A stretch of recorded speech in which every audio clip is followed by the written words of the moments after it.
కేంద్రం దొంగల్ని మన కర్ణాటక ప్రభుత్వం తీసుకుంది. అక్కడ ఫారెస్ట్ అధికారులు చెప్పారు, వేలం వేశారు, ఆ డబ్బు కర్ణాటక ప్రభుత్వానికి వెళ్ళిపోయింది.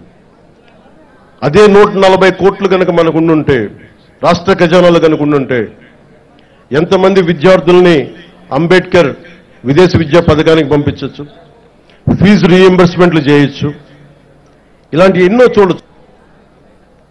కానీ దురదృష్టం ఆ పరిస్థితుల్లో లేదు. సో మేము ముందుకొచ్చి ఇవన్నీ బయటికి తీసి ఆ నిధుల్ని అవన్నీ తిరిగి మనకి చెందేలాగా ప్రయత్నాలు మొదలు పెడతాం.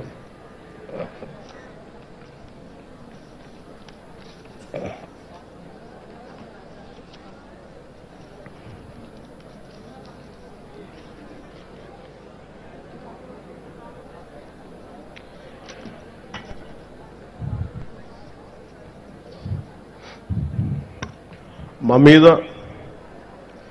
చాలా బలమైన బాధ్యత పెట్టారు మీరందరూ. ఆ బాధ్యతని చాలా జాగ్రత్తగా బరువు బాధ్యతలతోటి ముందుకు తీసుకెళ్తాం. ప్రత్యేకించి ఇది ఇంకొక స్వాతంత్ర దినోత్సవం రోజు అయింటే నేను డిప్యూటీ ముఖ్యమంత్రిగా ప్రమాణ స్వీకారం చేస్తున్నాను. నాకు కొన్ని పరిధిలోనే మాట్లాడాల్సిన అవసరం ఉంది.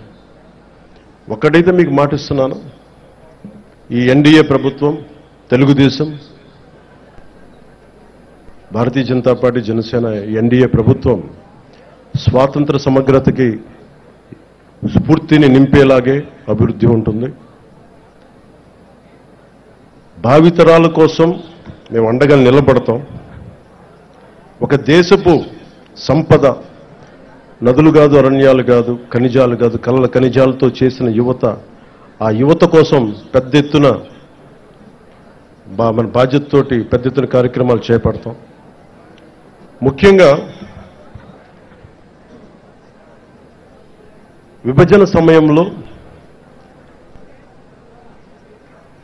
ఈస్ట్ బెంగాల్ డివిజన్ 1910లో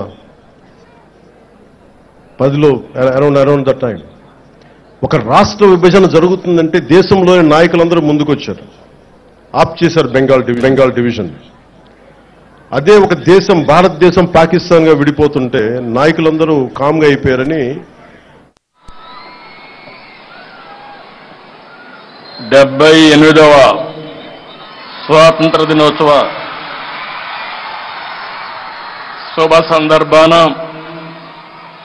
భారతీయులకు, దేశ విదేశాల్లో ఉన్న తెలుగు వారికి, రాష్ట్ర ప్రజలకు మనస్ఫూర్తిగా శుభాకాంక్షలు.